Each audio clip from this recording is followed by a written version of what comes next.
दिख नहीं रहा, कहाँ गए सब? शोभना, रजनी, योगी कहाँ गए सब? गोल्डन हीरा। अरे क्या हुआ, क्यों चिल्ला रहे हो और हाथ में तिरंगा लेके कहाँ भटक रहे हो? क्या आज 26 जनवरी है? नहीं तो 15 अगस्त होगा। नहीं यार बेटा, तेरी याददाश्त कमजोर हो गई है। दोस्त, मेरी नहीं, आप सबकी याददाश्त कमजोर हो गई है। माना कि न तो आज 26 जनवरी है और ना ही 15 अगस्त, लेकिन आज हमारे देश के संविधान यानी दुनिया के सबसे बड़े संविधान का आज जन्मदिन है। संविधान का जन्मदिन? भाई ये क्या होता है? हमने तो पीएम का जन्मदिन सुना है, हमने तो सीएम का जन्मदिन सुना है, यहाँ तक कि फिल्म स्टार सलमान खान, शाहरुख खान का जन्मदिन सुना है। इस संविधान का जन्मदिन क्या होता है? अरे आपने संविधान नहीं पढ़ा? अरे हमने क्या आपने पढ़ा? नहीं। क्या आपने पढ़ा? नहीं। लगभग 75 साल हो गए हम सबको आजाद हुए। हर धर्म का इंसान यहाँ आजादी से जी सकता है, सम्मान से जी सकता है। उसी देश के संविधान की 75वीं वर्षगांठ के बारे में बात कर रहे हैं हम सब। जी हाँ, भारतीय संविधान, जिसने भारत को न केवल एक राष्ट्र, एक विचार, एक उम्मीद और एक साझा भविष्य दिया है, लेकिन आपने तो संविधान पढ़ा ही नहीं और चले दुनिया की महासत्ता बनने। आखिर संविधान ने हमें क्या दिया है? यही समझाने तो हम सब आए हैं। संविधान ने हमें क्या दिया है? संविधान ने हमें क्या दिया है? न्याय दिया है। संविधान ने हमें क्या दिया है? समाज से जीने का अधिकार दिया है। क्या वाकई संविधान में लिखा है? हाँ, संविधान में लिखा है। कलम नंबर 19 से लेकर 22 तक हमें स्वतंत्रता का अधिकार संविधान ने दिया है और कलम नंबर 25 से लेकर 28 तक हमें धार्मिक स्वतंत्रता का अधिकार भी संविधान ने दिया है।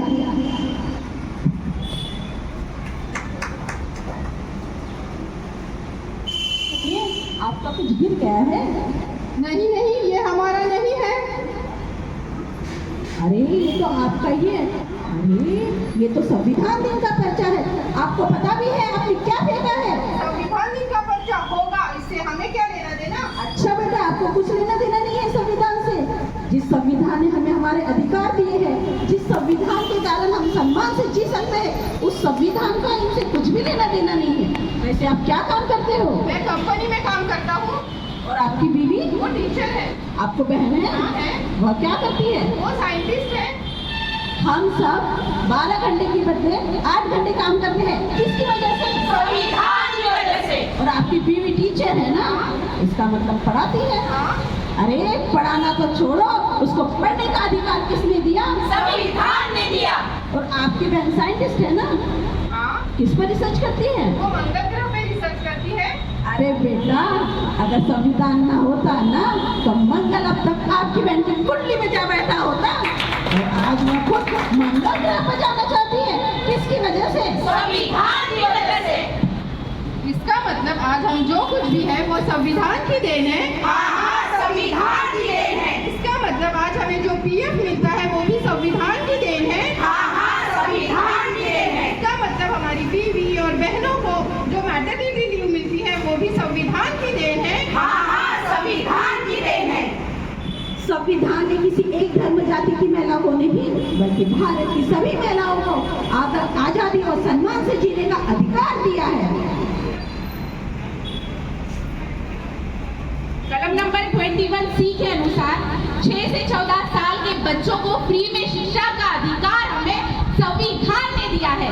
उसी प्रकार आज की महिला राष्ट्रपति बनी है, प्रधानमंत्री बनी है, किसकी वजह से? संविधान की वजह से। आज की महिला डॉक्टर बनी है, इंजीनियर बनी है, टीचर बनी है, वकील बनी है, किसकी वजह से? संविधान की वजह से। आज की महिला IPS बनी, कलेक्टर बनी, किसकी वजह से? संविधान की वजह से। सुना है एक मजदूर का बेटा डॉक्टर बना है, किसकी वजह से? संविधान की वजह से। एक ट्रांसजेंडर, एक किन्नर, जिसे समाज अल्लाह की नजर से देखता है, आज वह भी गरिमापूर्ण जीवन जीने का अधिकार रखता है, किसकी वजह से? संविधान की वजह से। क्या यह भी संविधान में लिखा है? हाँ, संविधान में लिखा है। पर कहाँ लिखा है? कलम नंबर 14 के अनुसार हम सभी को समानता का अधिकार मिला है।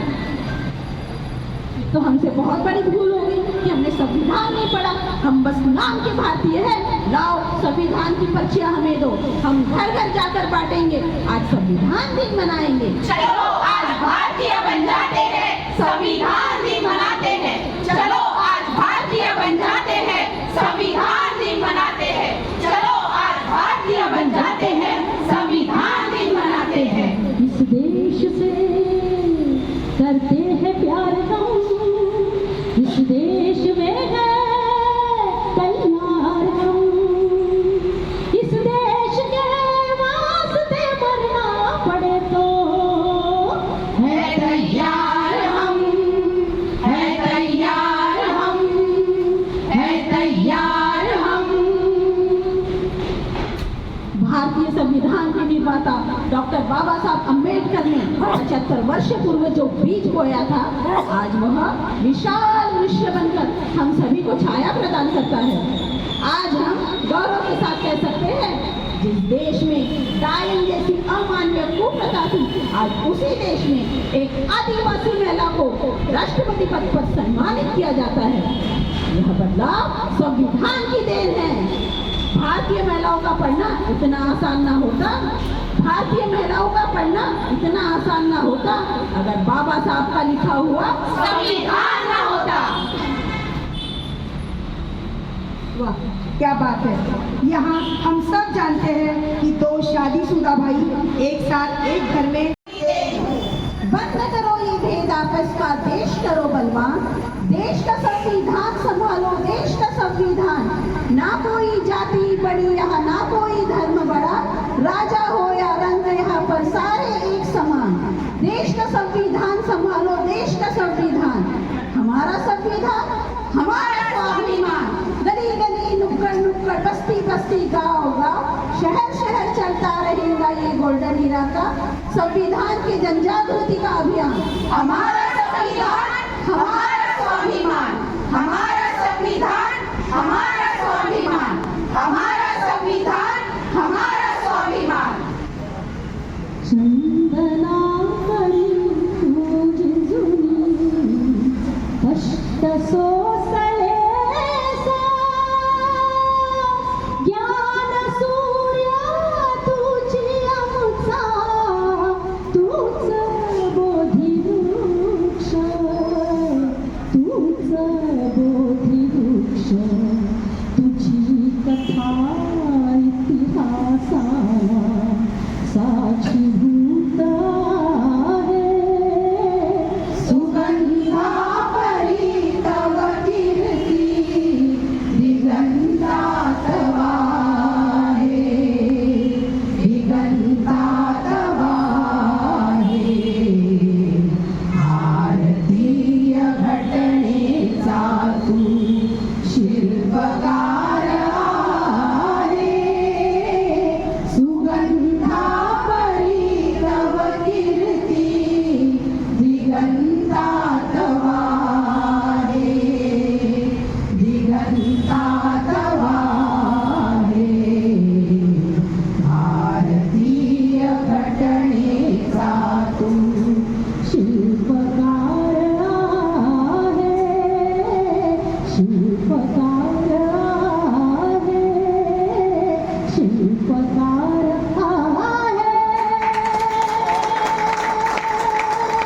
जय भारत, जय संविधान, जय भारत, जय संविधान। तुम्हारे हर तकलीफ का मुकम्मल जवाब हूँ मैं, तुम्हारे हर तकलीफ का मुकम्मल जवाब हूँ मैं। वक्त मिले तो पढ़ना, वक्त मिले तो पढ़ना, भारत का संविधान हूँ मैं, भारत का संविधान हूँ मैं। Jai Hind, Jai Hind. Thank you so much, धन्यवाद।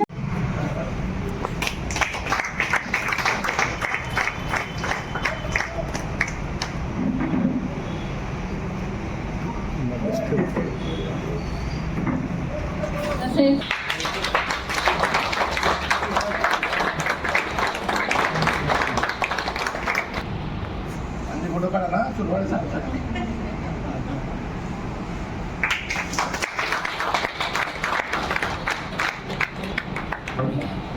संचालन करती ॲडव्होकेट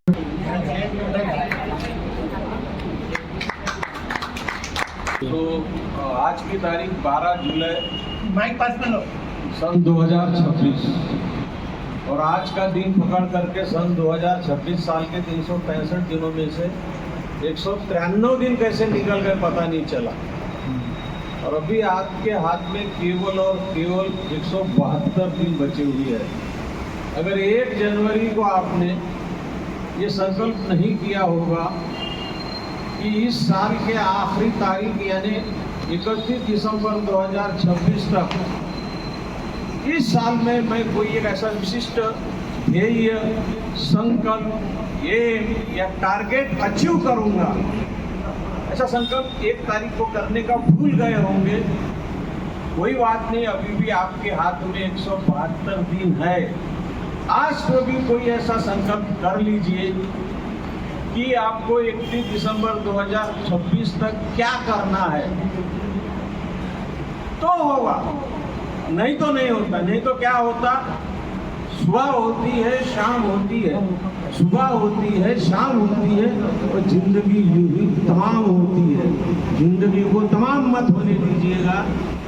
कुछ तो भी एक सार्थक करने के लिए अपने जीवन को कुछ तो भी एक संकल्प कीजिए, तब तो ही होगा। जैसे हम लोग एसीजीपी के बैनर के तहत काम करते रहते हैं, तो एट्रॉसिटी एक्ट के तहत और ह्यूमन राइट्स के तहत जो भी पीड़ित लोग यहाँ पर आते हैं उनको हम अपनी सामर्थ्य के अनुसार या अपनी कैपेसिटी के अनुसार उनको न्याय दिलवाते हैं और उनकी पीड़ा दुख दर्द दूर कर देते हैं।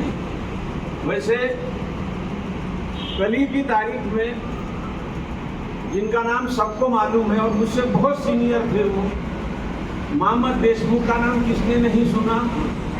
अरे कोई ऐसा हाथ ऊपर करो। सभी जानते हैं कि मोहम्मद देशमुख क्या कैरेक्टर था। उसने बहुत बड़ा काम किया अंधश्रद्धा के खिलाफ, उनने किताबें लिखी, साहित्य लिखा और उनका ही कल 1936 में जन्म हुआ था। मैं उनकी पावन स्मृति को विनम्र अभिवादन करता हूँ। हम लोग अपने जीवन में तभी आगे बढ़ सकते हैं जब हमारे पहले जो लोग हो गए हैं उन्होंने हमारे लिए क्या किया ये याद करते रहे तो ही होता है। एक घटना सुनाता हूँ। 1927 में जब आशा अम्बेडकर कोलंबिया यूनिवर्सिटी में पढ़ रहे थे, तब वहाँ के ब्लैक बोर्ड पे कोटेशन लिखा हुआ था।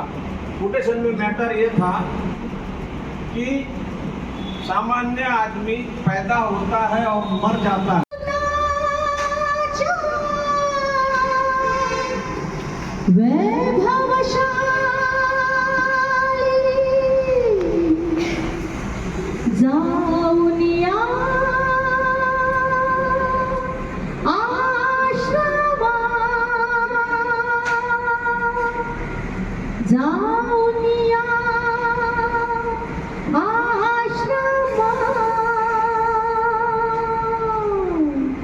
प्रथम नमो गौतमा चला हो, प्रथम नमो गौतमा, प्रथम नमो गौतमा चला हो, प्रथम नमो गौतमा। तथागतांची तत्व प्रणाली आचरण्याची मुभा मिळाली, जीवनानंदे आज बहरली वैशाखी पौर्णिमा, वैशाखी पौर्णिमा। प्रथम नमो गौतमा चला हो, प्रथम नमो गौतमा, प्रथम नमो गौतमा चला हो, प्रथम नमो गौतमा। करू बुद्धमय उभ्या धरेला,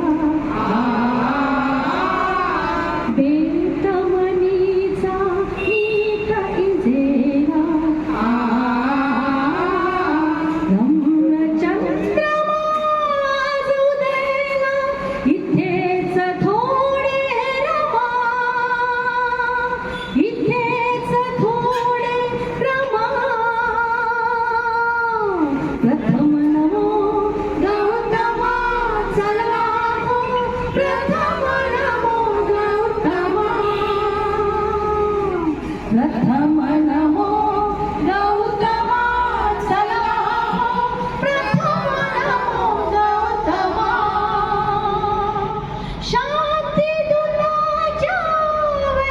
स्मशानी जाऊया आश्रमात, जाऊया आश्रमात. प्रथम नमो गौतमा चला गो, प्रथम नमो गौतमा, प्रथम नमो गौतमा. संघटनेचे सल्लागार म्हणा की त्यांच्यामुळे ही संघटना उभी आहे या नागपूरमध्ये, ते आमचे लाडके सर्वांचे माननीय चव्हाण सर, तसेच माननीय देवेंद्रजी घटे सर हे आजच्या मंचावर उपस्थित आहेत. आणि आपण सर्व या ठिकाणी उपस्थित झाला त्याबद्दल मी सर्वप्रथम आपल्या सर्वांचे अभिनंदन करतो. आज आपण या संघटनेमध्ये जवळजवळ ही संघटना 15 वर्षापासून नागपूरमध्ये कार्यरत आहे आणि 15 वर्षापासून सतत ही संडेची सभा ही नियमितपणे आम्ही सुरू ठेवत आहोत. ऊन वारा पाऊस वादळ असो तरी पण ही सभा काही आमची विस्कळीत होत नाही, ही नेहमी चालू असते. या सभेमध्ये आम्ही नेहमी राजकीय सर्वप्रथम या संघटनेचं मुख्य काम आहे ॲट्रॉसिटी ॲक्टवर. ज्या ठिकाणी ह्युमन राईट्सचं उल्लंघन झालं, ह्युमन राईट्सचं उल्लंघन ज्या ठिकाणी होतं त्या ठिकाणी ही संघटना कार्यरत असते. तसेच सोबतच या संघटनेमध्ये सामाजिक, आर्थिक, राजकीय आणि शैक्षणिक ह्याही ज्या घडामोडी घडतात देशामध्ये, आपल्या शहरामध्ये, आपल्या नगरामध्ये, अशा कुठल्याही प्रकारच्या घडामोडी घडत असतात. ज्या ठिकाणी शैक्षणिक अडचणी असेल कोणा विद्यार्थ्यांना ती प्रश्न या ठिकाणी सोडवण्यात येतो. ज्या ठिकाणी राजकीय असेल, ज्या ठिकाणी सामाजिक असेल, समाजामध्ये काहीतरी प्रॉब्लेम असेल ते प्रश्न या संघटनेमध्ये हाताळण्यात येतात. तर अशी ही संघटना गेल्या 15 वर्षापासून इथे कार्यरत आहे. आणि या संघटनेमध्ये आम्ही आमचं असं नाही आहे की जो मंचावर असेल तोच बोलेल. आमच्या संघटनेमध्ये एक विशेषता आहे, आम्ही आधी समोरच्या लोकांना सांगून देतो की तुमच्यामध्ये काय प्रश्न आहेत का, तुमच्यामध्ये काही विचार आहेत का, तुम्ही इथे काही सांगू शकता का विचार. हे आमच्या संघटनेचं एक मूळ विशिष्ट आहे की आम्ही आपल्याकडून काही माहिती घेऊ इच्छितो आणि आपली माहिती जर ती मिळाली आम्हाला आणि त्या माहितीबद्दल आम्हाला काही सांगायचं असेल तर आमचे जे विचारवंत आहेत ते त्याबद्दल माहिती देतात. तर मी सर्वप्रथम आमचे नेहमीचे या देशामध्ये काय घडामोडी घडतात 8 दिवसात त्यांचं ते इथे सर थोडं 5 मिनटं तरी. तर ते नेहमीच आम्हाला 8 दिवसात काय घडामोडी घडतात ते नेहमी आम्हाला या संघटनेमध्ये सांगत असतात सकाळी. आणि त्यांचा हा अभ्यास ते इतके पेपर वाचतात की त्या सगळ्या पेपरची माहिती त्यांना इथे आपण तरी तेवढे पेपर वाचत नाही आणि तेवढी माहिती त्यांच्याकडे असते.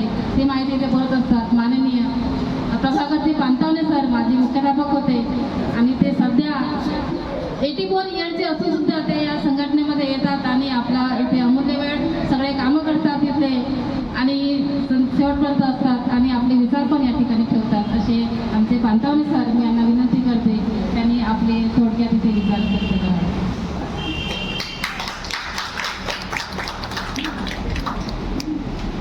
भगवान बुद्ध बोधिसत्व डॉक्टर बाबासाहेब आंबेडकर आजचे अध्यक्ष आणि या ठिकाणी उपस्थित बांधवांना, आपल्या देशामध्ये अनेक प्रकारच्या घटना घडताना दिसत आहेत आणि या ठिकाणी विशेषतः म्हणजे आपण ते मागासवर्गीय लोक जे आहेत त्याच्यावर अनेक प्रकारचे अन्याय होताना दिसतो आहे. आणि या अन्यायाचा प्रतिकार करण्यासाठी जेव्हा आपण पुढे जातो तर त्यावेळेस सरकारसुद्धा आपला विरोध करते. म्हणजे आपल्याला जी लोकशाही बाबासाहेब आंबेडकरांनी दिली ती लोकशाही या ठिकाणी मागं नेण्याचा प्रयत्न या ठिकाणी होताना दिसतो आहे. हे सरकार अशाच प्रकारे जर या गरिबांचा छळ करेल किंवा अन्य अत्याचाराला ज्या ठिकाणी प्रोत्साहन देईल तर आपले एक कर्तव्य ठरतं की या ठिकाणी अशा प्रकारे जुलमी सरकार जे आहे त्या जुलमी सरकारला या येणाऱ्या पुढच्या काळामध्ये वाढलं पाहिजे आणि आपली लोकशाही जिवंत ठेवली पाहिजे एवढी अपेक्षा करून मी 2 शब्द पूर्ण करतो. जय हिंद. काय सांगू, मी जी केस या संघटनेने जे केस लढली आता गेल्या 4 महिन्याच्या पूर्वी त्याचा रिझल्ट लागला, ती केस होती एका आजा नातीला कापून टाकलं. एका शाहू नावाच्या माणसाने उमरेड रोडवर दिगोरीला एका शाहू नावाच्या माणसाने त्या आजा आणि नातनीला कापून टाकलं अक्षरशः आणि 3 बोऱ्यामध्ये त्याचे तुकडे भरले आणि आपल्या भावाच्या मदतीने ते वीर गावला नेऊन ठेवले.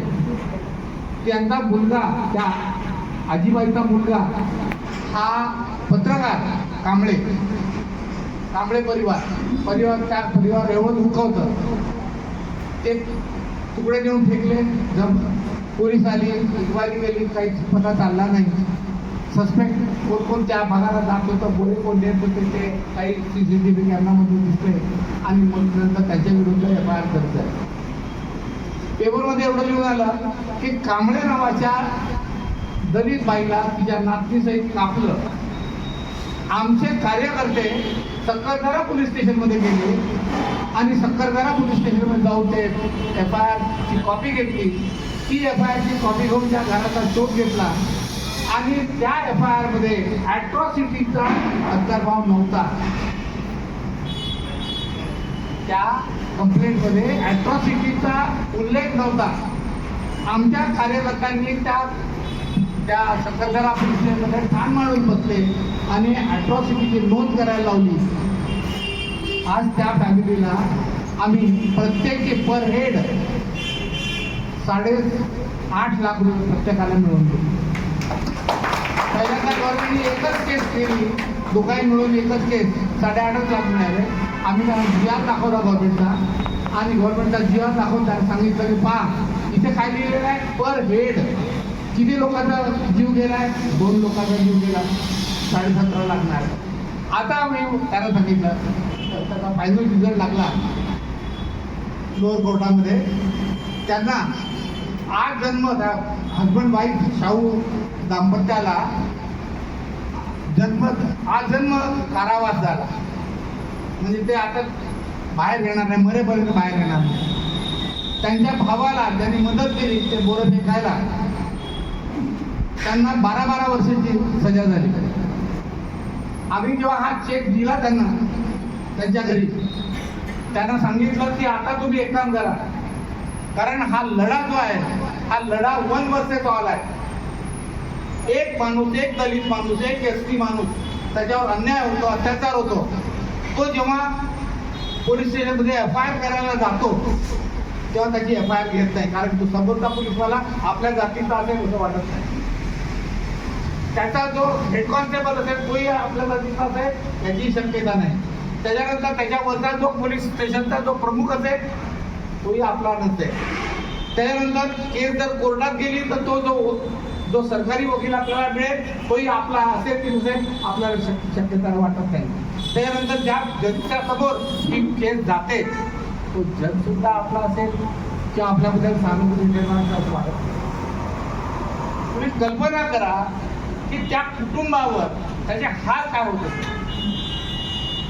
सोलापूरमध्ये अशाच पद्धतीने एका दलित कांबार समाजाच्या बाईवर करणी करते म्हणून आमचं कुटुंब काय होते आजारी पडते. त्या समाजातल्या लोकांनी त्या बाईला नग्न केलं आणि नग्न करून फिरवलं. ती केस सुद्धा आजही आम्ही लढतो. तिला सन्मानाने जगता आलं पाहिजे यासाठी आम्ही प्रयत्न केला. आज ती बाई सन्मानाने बसमध्ये बसते, कोर्टात जाते आणि पोलीसची गाडी तिच्या मागे असते, बसच्या मागे. तुम्ही कल्पना करा, ही जी छोटीशी बाब आहे. आम्ही बाबासाहेब आंबेडकरांचं प्रत्येकच काम किंवा प्रत्येकच कर्तव्य आम्ही पार पाडू असं नाही, आणि छोटंसं काम, एक धुळी इतकं काम आहे. त्या धुळी इतक्या कामाचं सुद्धा आम्ही काम करतो असं आमचं मत आहे. झेरॉक्सपासून सुरू केलेली होती. झेरॉक्स काढून देणे, टी व्ही रिचार्ज करून देणे, मोबाईल रिचार्ज करून देणे, या छोट्या मोठ्या कामं मी माझा रोजगार सुरू केलेला. पण कळलेलं की मी काही बाबासाहेबांमुळे जे काही एज्युकेशन घेतलेलं त्या एज्युकेशनचा वापर मी माझ्या बिझनेसमध्ये कसा कन्वर्ट करून घ्यायचं आणि त्याच्यातनं मी माझा बिझनेस कसं निर्माण करायचं ते धाडस मी सुरू केलेलं. आणि त्या धाडशीमुळे जी काही मी ती डिग्री घेतली मास्टर इन लेबर लॉ, त्याच माध्यमातून आज रिलायन्स सारख्या ब्रँडेड मल्टीनॅशनल इंटरनॅशनल कंपनीचा मी कंप्लायन्स पार्टनर म्हणून आहे. नुसतं एका ठिकाणी नाही तर मला एकंदरीत 7 राज्यामध्ये आता हल्ली फक्त 7 माझे ऑफिसेस आहेत. गोवा, पुणे, छत्तीसगड, नागपूरमध्ये 2, मुंबईमध्ये 2 आणि रिसेंटली जी आम्हाला ऑर्डर मिळते आहे ती कर्नाटक, तेलंगणा, आंध्र प्रदेश आणि मध्य प्रदेश. प्रत्येक स्टेटमध्ये माझे एम्प्लॉई काम करतात, MBA झालेले लोक काम करतात आणि काम करतात. तुम्ही ऐकलेलं असेल स्मार्ट बाजार, रिलायन्स स्मार्ट बाजार, रिलायन्स ट्रेंड्स, रिलायन्स डिजिटल, हे जितके पण महाराष्ट्रामधले जे स्टोर्स आहेत त्या संपूर्ण स्टोअरचं कंप्लायन्स करण्याचं काम माझ्या 7 ऑफिसेसमधलं होतं. जवळपास रिलायन्सचे आत्ता 24,000 एम्प्लॉई त्यामध्ये एम्प्लॉईड आहेत. त्या सर्वांचं काम माझ्या ऑफिसमधलं होतं आणि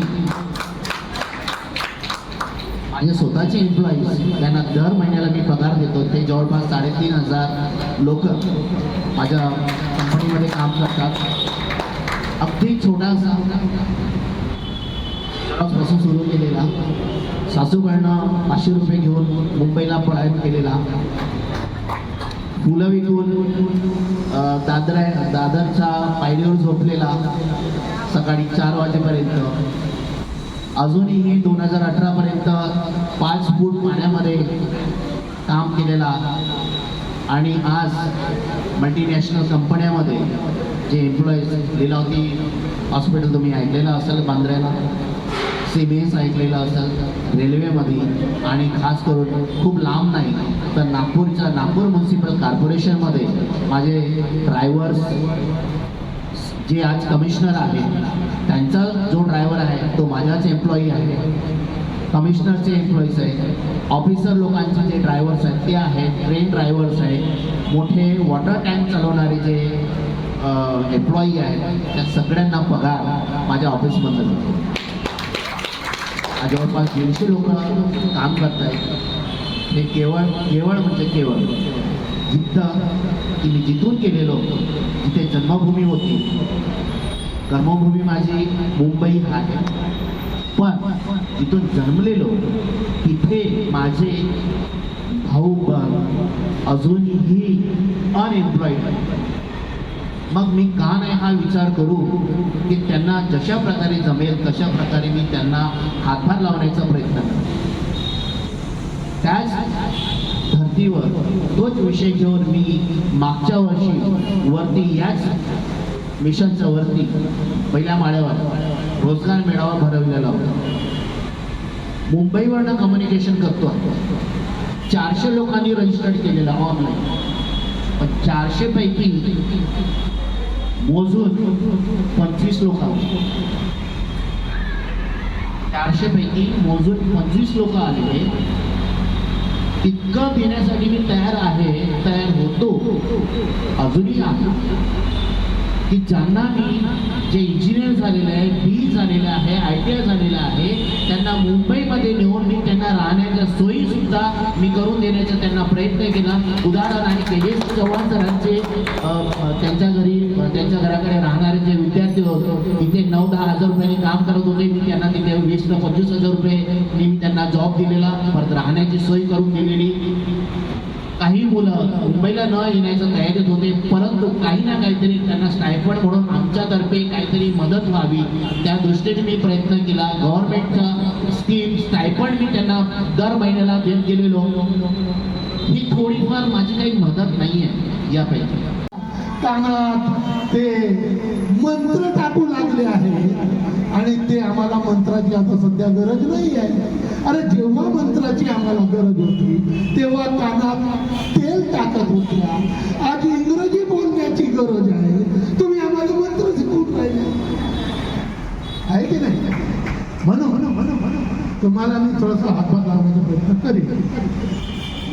राहिला ACJP बद्दल, ते ACJPची जी नीव आहे, ACJPचे जे पिल्लर आहे ते आहेत जे सरांनी सांगितलं, योगेश वराडे, नागसेन सोनारे, जागे सोमकुवर, हे लोक या ACJPचे पिल्लर आहेत. आणि त्या पिल्लरांना जो पाया बांधला आहे त्या पायापैकी एक पाया हे आमचे प्रमोदजी सांगोळे आहेत, यात काही शंका नाही.